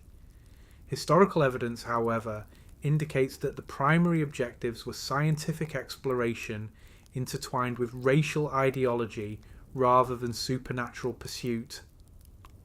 The team collected plant and animal specimens, filmed daily life in Tibetan communities, and documented religious ceremonies. Their findings were brought back to Germany as part of the broader body of Ahnenerbe research. The geopolitical context of the late 1930s shaped the journey's significance. Europe was on the brink of war. Germany sought to project influence beyond its borders. Cultural expeditions sometimes functioned as symbolic demonstrations of reach and ambition. Tibet's landscape itself stands in contrast to the political forces behind the expedition. High plateaus stretch beneath vast skies. Monasteries rest quietly against mountainsides. Prayer flags move gently in thin air. The environment feels timeless. In such a setting, the presence of a foreign scientific team reflects the broader currents of 20th century exploration, curiosity mixed with power. After World War II, the Ahnenerbe was disbanded. Its association with the Nazi regime placed it firmly within a dark chapter of history. Many of its projects were scrutinized for their ideological motivations. The Tibet expedition remains documented through photographs, journals, and archival records. Its scientific contributions, particularly in zoology, were overshadowed by the racial framework in which they were conducted. In retrospect, the journey illustrates how science can be shaped by political influence. Research is not neutral when guided by predetermined conclusions. The Ahnenerbe expeditions were not purely about discovery. They were about confirmation of belief. Today, historians examine the 1938 Tibet expedition as part of a larger narrative about how regimes use scholarship to support ideology. It serves as a reminder that the pursuit of knowledge requires ethical grounding and critical evaluation. Standing on the Tibetan plateau now, one hears wind crossing open land. Monasteries remain active centres of culture and faith. The mountains endure beyond political movements and temporary ambitions. The expedition passed through. Its ideology did not remain. The photographs survive in archives, showing a moment when distant landscapes became intertwined with European political ideology. The Ahnenerbe expeditions to Tibet were not mystical quests in hidden valleys. They were historical events shaped by the ambitions of their time.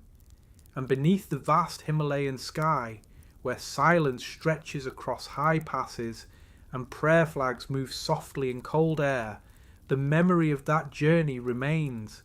A quiet reminder of how exploration and ideology once travelled side by side. The Cache Landrum incident, lights over the pine forest. On a cold December night in 1980, along a quiet road in the piney woods of East Texas, 3 people were driving home beneath a dark and empty sky. The road was narrow, the forest pressed close on both sides. There were few lights beyond the car's headlights cutting through the darkness. What they later described would become known as the Cache Landrum incident. On December 29, 1980, Betty Cache, Vicky Landrum, and Vicky's 7-year-old grandson, Colby Landrum, were travelling near the small town of Dayton, Texas. It was late evening. The sky was clear. As they drove, they noticed a bright light ahead. At first they assumed it might be an airplane descending or a distant tower beacon, but as they approached, the light grew larger and more intense. According to their account, the object appeared diamond-shaped, glowing with a powerful brightness that illuminated the surrounding trees. Betty Cache, who was driving, pulled the car to the side of the road. They stepped outside. The air, they later said, felt unusually warm despite the winter night. The object hovered above the tree line, emitting what they described as flames or intense light from its underside. The heat was reportedly so strong that they returned quickly to the vehicle, concerned that the metal roof felt hot to the touch. Moments later, they claimed to see multiple military-style helicopters surrounding the object. The helicopters appeared to escort or follow it as it moved away into the distance.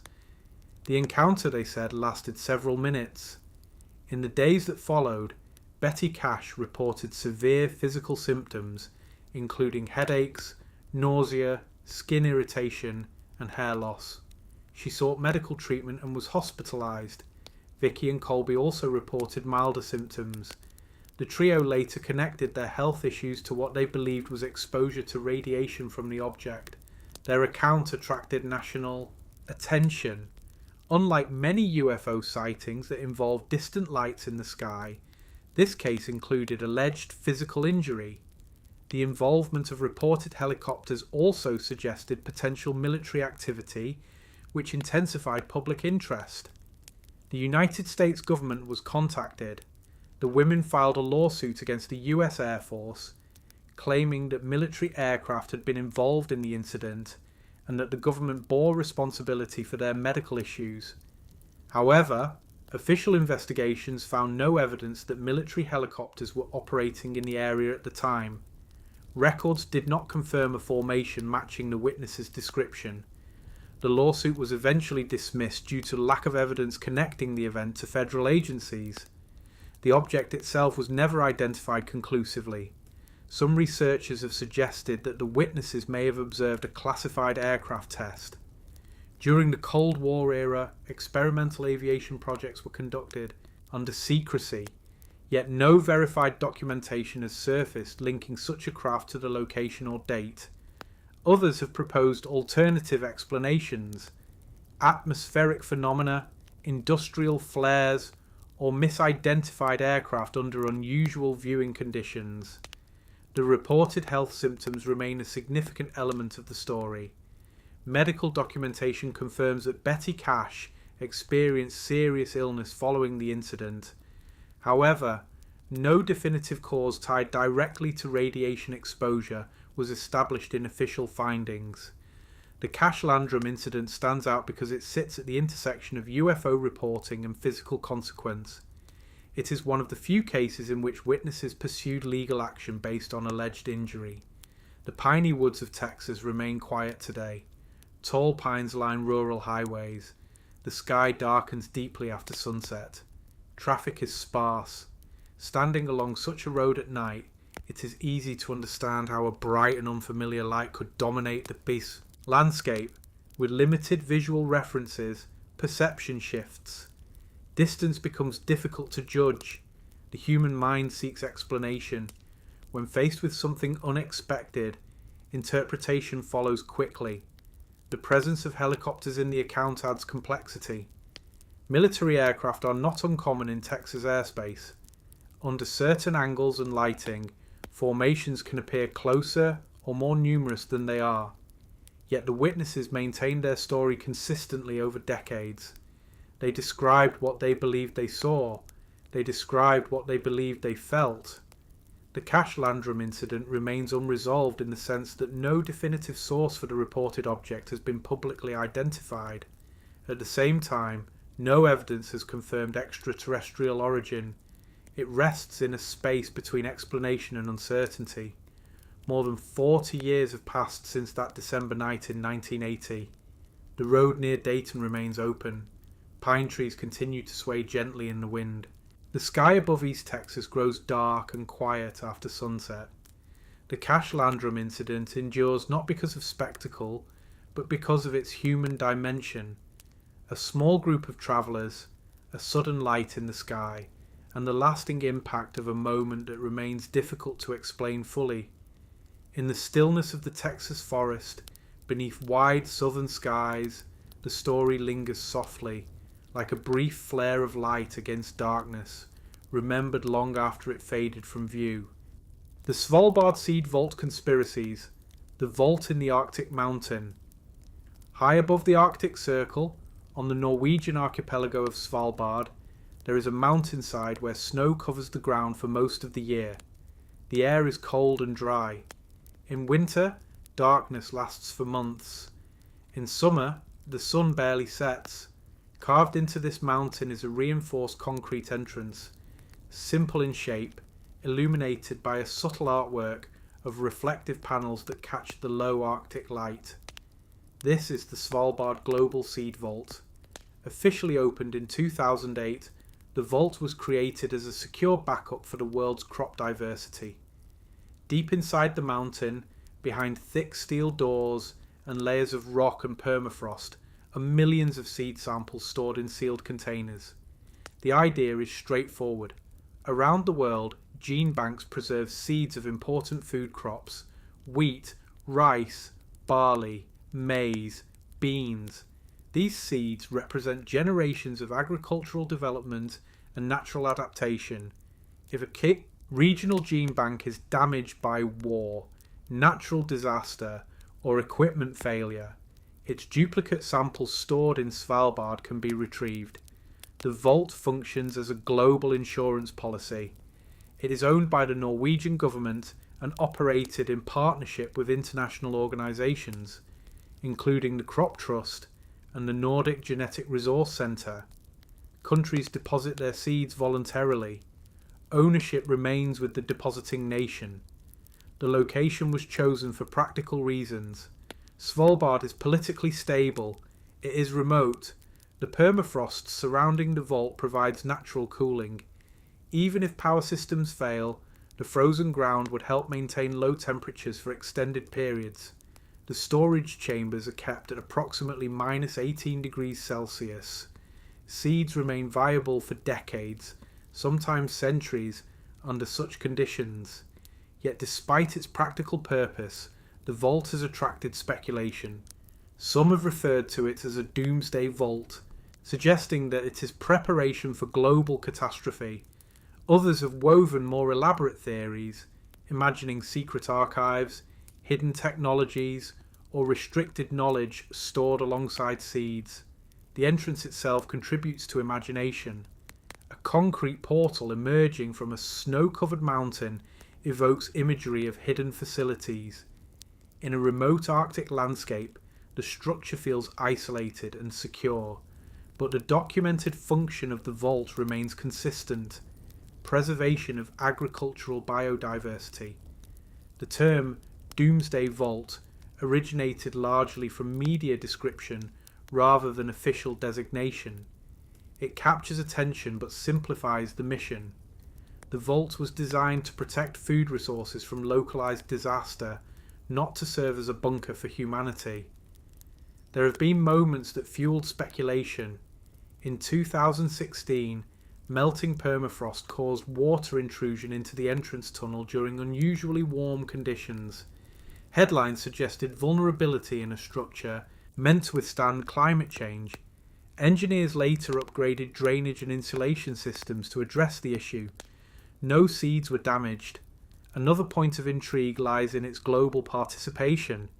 Seeds from countries experiencing conflict, such as Syria, have been deposited in the vault. In one instance, a Syrian research centre withdrew seeds from Svalbard after its local facilities were damaged during war. The withdrawn samples were used to rebuild regional collections. This demonstrated the vault's intended purpose. It was not secretive in its operations. It functioned exactly as planned. The Arctic setting itself carries symbolism. Svalbard is a land of glaciers, polar bears, and stark beauty. The landscape appears distant from everyday concerns. Snow-covered mountains rise above dark ocean water. The sky shifts from pale winter light to midnight sun. Within this environment, a secure vault storing the genetic foundation of global food crops feels both practical and profound. Conspiracy theories often emerge where secrecy and scale intersect.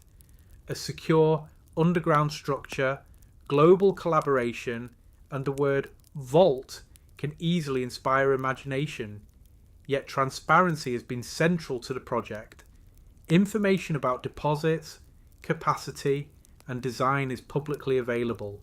Journalists and researchers have visited the site. The vault is not designed to be hidden, it is designed to be resilient. The concept behind it reflects awareness of vulnerability. Modern agriculture depends on a relatively small number of crop varieties. Preserving genetic diversity ensures that future generations can adapt crops to new diseases, climate shifts, and environmental change. Seeds stored in Svalbard represent thousands of years of human cultivation.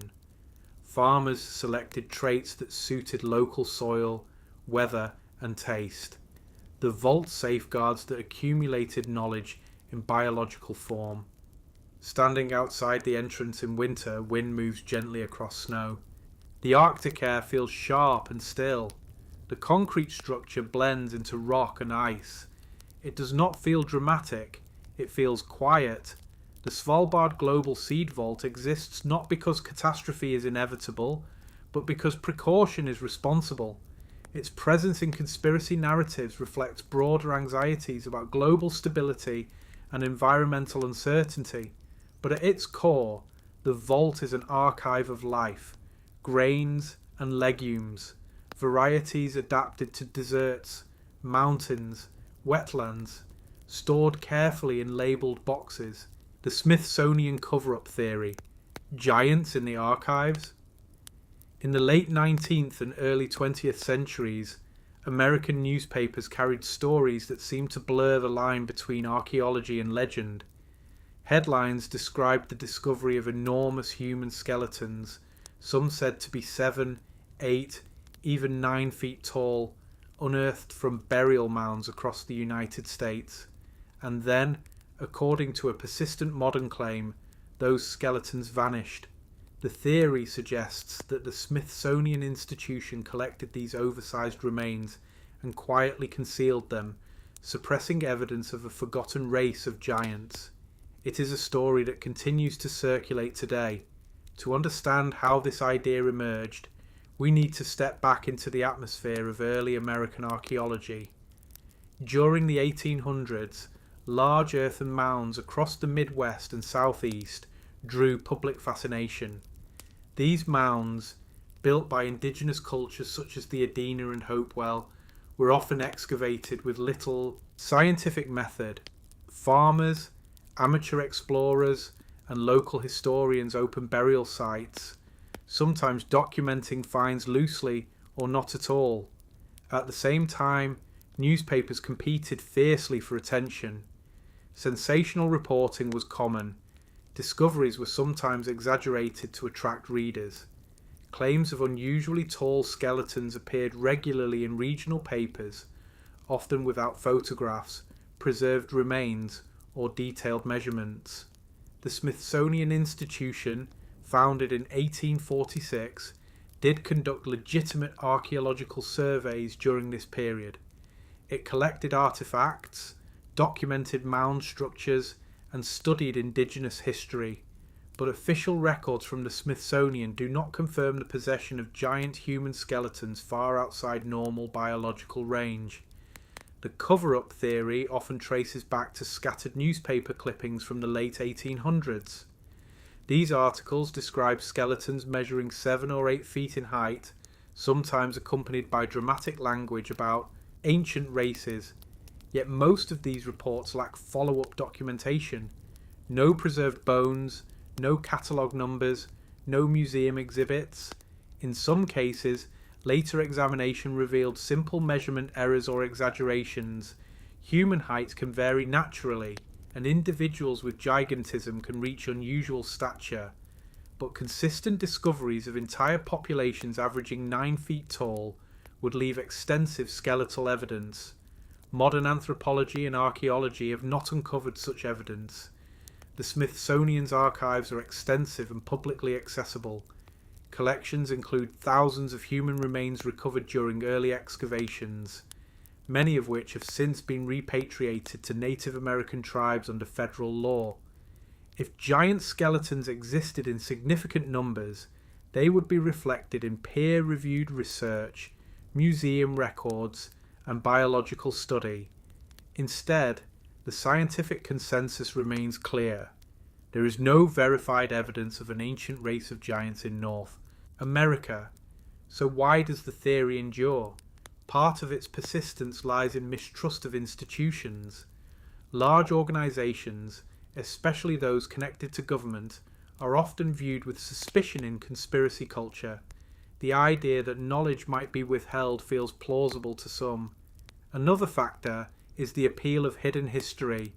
The suggestion that ancient America was once inhabited by giants challenges conventional understanding.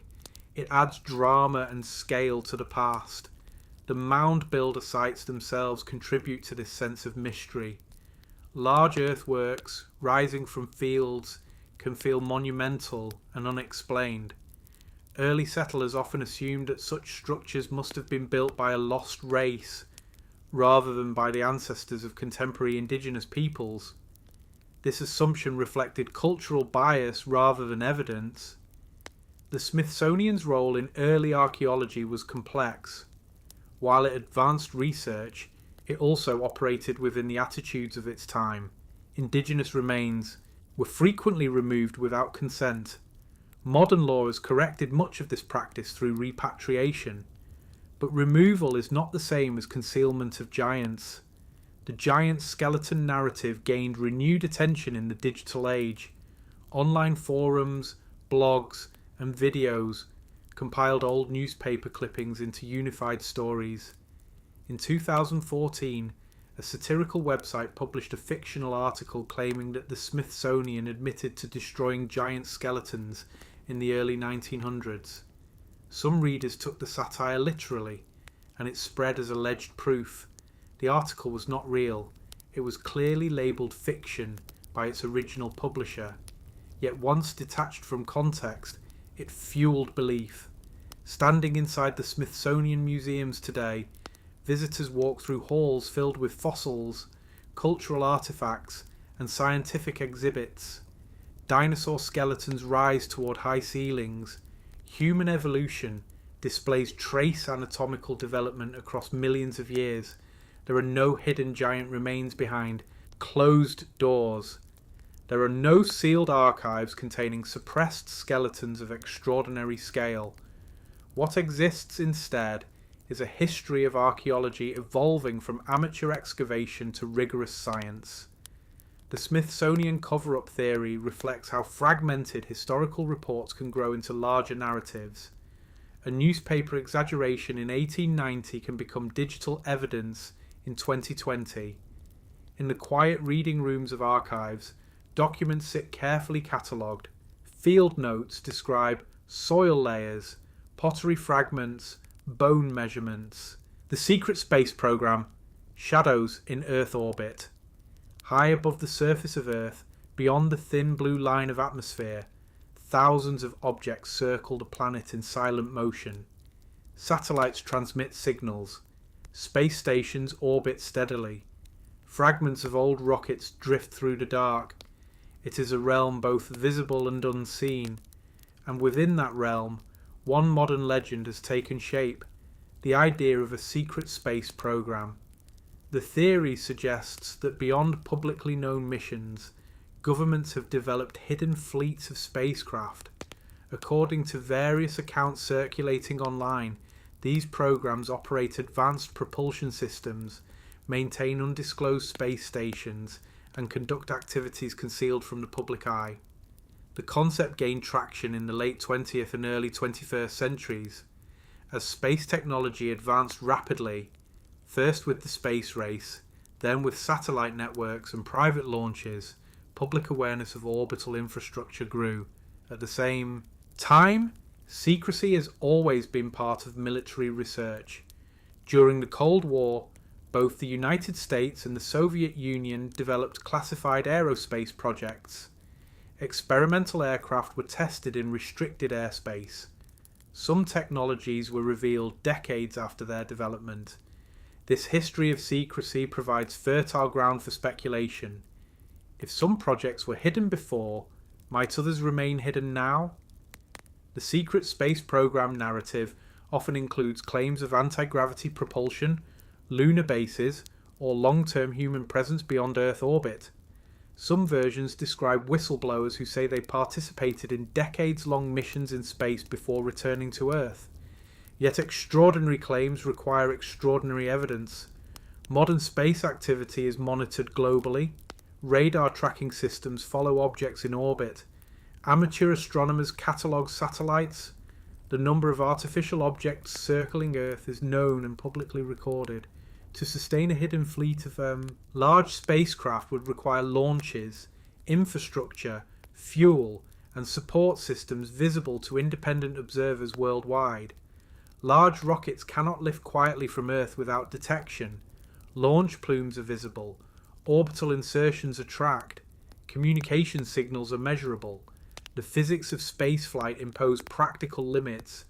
Even classified military satellites are eventually observed and catalogued by independent tracking organizations. The idea of hidden space stations operating undetected in Earth orbit faces similar challenges. Any structure large enough to support human crews would reflect sunlight and appear in tracking data. That does not mean all space activity is public. Governments do maintain classified satellite programs for reconnaissance and communication. Details of their capabilities are often restricted, but the existence of classified satellites is not equivalent to the existence of secret interplanetary fleets. The secret space program narrative reflects deeper themes. It speaks to fascination with advanced technology. It speaks to distrust of institutions. And it speaks to the human desire for expanded possibility. Space itself encourages imagination. Looking up at the night sky, one sees stars scattered across darkness. Beyond visible constellations lie planets, asteroids, and distant galaxies. The scale is vast. The unknown is immense. In such a context, it is natural to wonder what might exist beyond official announcements. The space age began publicly with Sputnik in 1957. Since then, space exploration has unfolded under intense international observation. Human missions to the moon were broadcast worldwide. Robotic probes send data openly to scientific communities. Private companies now launch rockets regularly, with live streams accessible to anyone with internet access. Transparency in spaceflight has increased, not decreased. Still, secrecy in defense technology continues to shape perception. Experimental aerospace projects, such as stealth aircraft or hypersonic vehicles, have sometimes remained classified for years before public acknowledgement. This pattern reinforces the belief that undisclosed programs might extend further. Yet scale matters. Developing and sustaining human space missions requires immense logistical coordination, thousands of personnel, and significant resources. Concealing such an undertaking from global scientific and commercial observers would be extraordinarily difficult. The secret space program exists most fully in testimony and online discussion rather than in verifiable documentation. Its imagery, sleek spacecraft orbiting Earth, hidden bases on the far side of the moon, often appears in concept art and speculative illustrations. These visuals are compelling. They suggest a future already underway. But evidence remains the dividing line between imagination and confirmed reality. Standing outside on a clear night watching satellites glide silently across the sky, one can see the visible footprint of human activity in orbit. Points of light move steadily from horizon to horizon. Those lights are tracked. They are catalogued. They are known. Beyond them, deep space remains open and mysterious. The secret space program theory reflects our ongoing relationship with the unknown. It arises in the space between technological advancement and public understanding. As rockets launch from spaceports around the world and missions journey to Mars and beyond, the boundary between science fiction and engineering continues to shift. Yet the fundamental principles remain steady. Physics governs motion, observation confirms presence, documentation anchors discovery. Above Earth, orbit remains a shared and monitored domain, and beneath that vast star-filled sky, the story of a hidden fleet remains what it has always been, a modern legend shaped by curiosity, mistrust, and the enduring human impulse to imagine what might exist just beyond sight. The Philadelphia experiment, the ship that vanished. In October of 1943, during the height of the Second World War, a US Navy ship was said to have vanished from the waters of Philadelphia, only to reappear moments later in Norfolk, Virginia. It is a story that blends science, secrecy, and speculation. This is the legend of the Philadelphia experiment. At the center of the narrative is the United States Navy destroyer escort USS Eldridge. According to the most widely circulated version of the story, the vessel was part of a secret experiment at the Philadelphia Naval Shipyard. The goal, it is claimed, was to render the ship invisible to enemy radar or even to the human eye by manipulating electromagnetic fields. The legend describes a powerful field generated around the hull. Witnesses allegedly observed a greenish haze surrounding the vessel. Then the ship disappeared. In some versions, it reappeared briefly in Norfolk before returning to Philadelphia. In the most dramatic retellings, crew members were said to have suffered severe side effects, disorientation, illness, even fusion with the ship's metal structure. The story did not emerge publicly during the war. It began circulating years later, in the 1950s, through letters sent to a writer named Morris K. Jessup. The letters were written by a man using the name Carlos Miguel Allende, who claimed to have witnessed the experiment from a nearby vessel. Jessup later published material discussing unidentified aerial phenomena and electromagnetic theory. His association with the letters brought wider attention to the alleged event. The narrative gained momentum in the 1960s and 1970s, eventually entering popular culture through books and films. But when examined closely, the historical record tells a different story. Naval logs and ship movement records place the USS Eldridge in the Bahamas during the time the experiment was said to have occurred in Philadelphia. The ship had been commissioned in August 1943 and was undergoing shakedown trials in the Atlantic. Former crew members of the Eldridge consistently denied that any such experiment took place. They described routine naval operations. No verified Navy documentation supports the claim of invisibility testing or teleportation. The confusion may have roots in real but separate technologies. During World War II, the Navy implemented degaussing procedures on ships.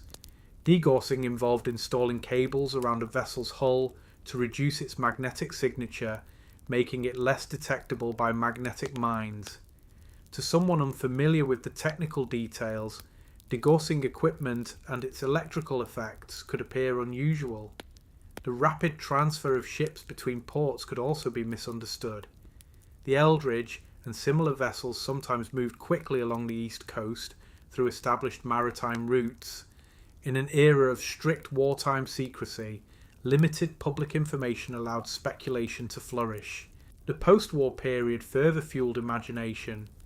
The atomic age introduced powerful new scientific concepts: electromagnetism, nuclear energy, quantum theory. The boundaries of possibility seemed to expand rapidly. Stories of ships bending light and space felt almost plausible in such a climate. Yet teleportation of a large naval vessel would require manipulation of physical laws far beyond current technological capability, even today. No credible evidence suggests that such an event occurred in 1943. The Philadelphia Naval Shipyard itself was a place of intense wartime activity. Ships were built, repaired, and deployed continuously. Workers laboured under pressure. The harbour would have been busy with movement and noise. It is within this ordinary but high security environment that an extraordinary legend took shape. The Philadelphia experiment endures because it blends elements of real history, wartime secrecy, emerging science, with imaginative extension. It speaks to a time when scientific breakthroughs seem to redefine reality.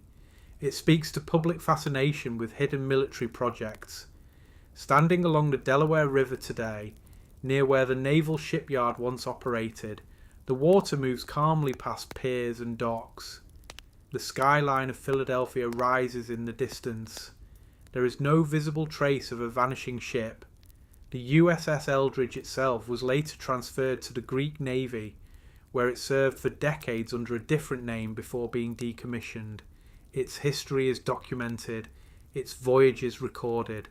The Philadelphia experiment remains a legend, a story shaped by post-war speculation, amplified by fiction, and sustained by curiosity about what governments might conceal. But beneath the layers of narrative, the documented record remains steady. No ship disappeared from Philadelphia Harbour in October 1943. No crew was fused into steel by electromagnetic force. There were cables, yes. There was secrecy, certainly. There was war. And in that charged atmosphere, imagination found fertile ground. Under the night sky above Pennsylvania's riverfront, where ships once moved in and out of harbour lights, the hollow earth theory, worlds beneath our feet. Beneath the ground we walk on, beneath mountains, oceans and continents. What if there were another world? Not a molten core of iron and stone, but vast hollow spaces, hidden continents, inner suns, entire civilizations living inside the earth. This is the hollow earth theory. The idea is far older than the modern internet. Variations of it appear in ancient mythology, where underworld realms were imagined beneath the surface, places of spirits, gods, or lost souls. But as a structured scientific claim, the concept began to take shape in the 17th and 18th centuries. In 1692, astronomer Edmund Halley proposed a speculative model suggesting that the Earth might consist of concentric hollow shells. Halley was attempting to explain irregularities in the planet's magnetic field. His hypothesis included internal layers separated by atmospheres. At the time, Earth's internal structure was poorly understood. Seismology did not yet exist. Direct measurement was impossible. In the absence of data, imagination filled the gaps. In the early 19th century, an American named John Cleves Simms Jr. expanded the idea dramatically. He proposed that the Earth was hollow and accessible through large openings at the North and South Poles. Simms even petitioned Congress to fund an expedition to explore the polar entrances. No such expedition was approved. Still, the idea persisted. As exploration of the Arctic and Antarctica increased during the 19th and early 20th centuries, hollow Earth speculation followed. Maps were incomplete. Polar regions were largely unknown. In a world where much remained unmapped, hidden openings seemed conceivable. The theory took on more elaborate forms in popular fiction. Novels such as Jules Verne's Journey to the Centre of the Earth depicted vast underground landscapes illuminated by subterranean light. These stories blurred the line between entertainment and possibility. By the early 20th century, scientific understanding of Earth's interior had advanced significantly. The study of seismic waves, energy released during earthquakes, revealed that the planet contains distinct layers: crust, mantle, and core. When seismic waves travel through the Earth, their speed and direction change depending on material density. Careful analysis allows scientists to map internal structure indirectly. These measurements show that Earth's core is not hollow. It is dense. The outer core is liquid iron and nickel. The inner core is solid metal under immense pressure. There are no vast empty cavities capable of supporting hidden worlds. Antarctica often appears in modern hollow Earth narratives. Some versions suggest secret entrances concealed beneath ice. Others claim that governments have discovered hidden civilizations beneath the polar continent. Antarctica, however, is one of the most extensively studied regions on Earth in terms of geological research. Ice-penetrating radar, seismic mapping, and satellite imaging have revealed mountain ranges and subglacial lakes beneath the ice sheet. None of these surveys show openings leading to a hollow interior. The appeal of the hollow Earth theory lies not in geological plausibility, but in psychological depth. It offers the idea that beneath the known world lies another, hidden layer, mysterious, unexplored, perhaps advanced. It transforms Earth itself into a container of secrets. Conspiracy versions of the theory sometimes intersect with other narratives. Hidden Nazi bases in Antarctica, secret government tunnels, or advanced civilizations existing out of sight. Yet these claims lack verifiable evidence. The interior of Earth remains inaccessible to direct human travel beyond a few kilometers of drilling. The deepest borehole ever created, the Kola Superdeep borehole in Russia, reached just over 12 kilometers into the crust. Even that depth barely scratches the surface of Earth's total radius of more than 6,300 kilometers. What we know about deeper layers comes from physics, gravity measurements, magnetic field behavior, seismic wave analysis, all converge on a consistent model of a solid and molten interior, not hollow chambers. Still, the metaphor persists. Caves and underground networks exist within the crust. Lava tubes, limestone caverns, and deep mines create temporary subterranean spaces. Standing inside a vast cave surrounded by darkness and echoing stone, one can feel as though entering another world. But these spaces are small compared to the planet's scale. They are surface features, not gateways to hidden suns. Antarctica itself remains stark and immense. Ice stretches across the horizon. Winds move across frozen plains. Beneath the ice lie rock, sediment, and ancient geological formations. The hollow earth theory endures because it speaks to the human desire for mystery. Beneath the familiar, we walk on solid ground, yet rarely consider what lies below. The unknown invites narrative. The unseen invites speculation. But science, measured carefully over centuries, points to a planet filled not with emptiness, but with pressure and heat. Earth's interior is dynamic and powerful. The true age of the Sphinx, stone, sand, and time. On the Giza Plateau, where the desert meets the edge of Cairo's restless city, a colossal figure rests in stillness. Its body is carved from limestone bedrock. Its face looks east, toward the rising sun. Sand gathers at its base, shifting gently in the wind. This is the Great Sphinx of Giza. For more than 4,000 years it has watched over the plateau, or perhaps longer. The conventional view among Egyptologists places the Sphinx in the reign of Pharaoh Khafre around 2500 BCE during Egypt's 4th dynasty. The monument stands near Khafre's pyramid complex, and the stone used to build his valley temple appears to match the limestone quarried from the Sphinx's enclosure. According to this view, the Sphinx was carved from a natural rock outcrop as part of a grand architectural program. It was shaped into the body of a lion with the head of a king. It symbolized royal power and divine protection. Yet in the late 20th century, an alternative hypothesis emerged, one that questioned not who built the Sphinx, but when. The debate centers on erosion, specifically the vertical weathering patterns visible on the enclosure wall surrounding the Sphinx. When standing within the enclosure, one can see deep undulating grooves running down the limestone walls. These patterns appear rounded and vertical, unlike the sharper horizontal erosion often caused by wind-driven sand. Some geologists, most notably Robert Schoch in the 1990s, argued that such erosion could be the result of prolonged rainfall rather than desert winds. Heavy rain, they suggested, would have occurred in Egypt during the end of the last ice age, thousands of years before the accepted date of 2500 BCE. If that interpretation were correct, it would mean the Sphinx predates the dynastic Egyptians by several millennia. It would push its origin back to perhaps 7000 BCE or earlier. Such a shift would challenge the established timeline of ancient Egyptian civilization. However, this theory remains highly contested.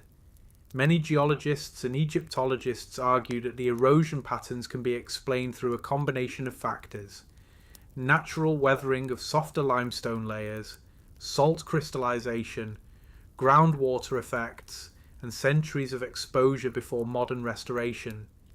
The limestone of the Giza Plateau varies in hardness. Softer layers erode more easily than harder ones. This differential weathering can create rounded vertical patterns without requiring heavy rainfall. Additionally, the Sphinx has undergone numerous restoration attempts throughout history. Blocks have been added, repairs made, and sections rebuilt. These interventions complicate direct interpretation of original erosion. There are also historical records to consider. Inscriptions from the New Kingdom, more than 1,000 years after Khafre's time, already refer to the Sphinx as ancient, the dream stela of Thutmose IV, placed between the Sphinx's paws around 1400 BCE, describes the monument as existing long before his reign, but it does not suggest a prehistoric origin. Archaeological context supports a 4th dynasty date. The alignment of the Sphinx with Khafra's pyramid, the associated temples, and tool marks consistent with Old Kingdom methods all point toward a unified construction period. No artifacts have been found beneath the Sphinx that clearly predate dynastic Egypt. Still, the erosion debate continues to draw interest because it touches something deeper than geology. It raises the possibility of lost chapters in human history. The idea that an advanced civilization might have existed long before recorded Egyptian dynasties carries emotional weight. It suggests forgotten knowledge, hidden beginnings. But science moves carefully. Extraordinary revisions to history require equally extraordinary evidence. So far, the majority of researchers maintain that the Sphinx was carved during the reign of Khafra around 2500 BCE. Yet the monument itself remains silent. Its face has been damaged over centuries. Its nose is gone. Its body has been buried and uncovered multiple times by drifting sand. Napoleon's soldiers sketched it partially submerged. Modern conservationists work continuously to stabilize its weathered stone. Standing close to the Sphinx at sunrise, one sees the texture of its surface, the layered limestone, the repaired sections, the marks of tools long gone. The enclosure walls rise around it, bearing patterns shaped by time and environment.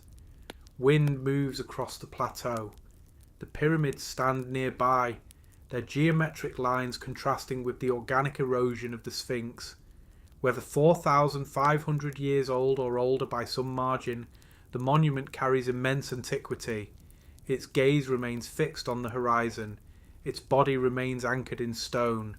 The question of its true age reflects our desire to push history deeper, to look beyond established boundaries. But even within the conventional timeline, the Sphinx represents extraordinary achievement, carved from bedrock with copper tools and human labour, aligned with celestial cycles, enduring millennia of change.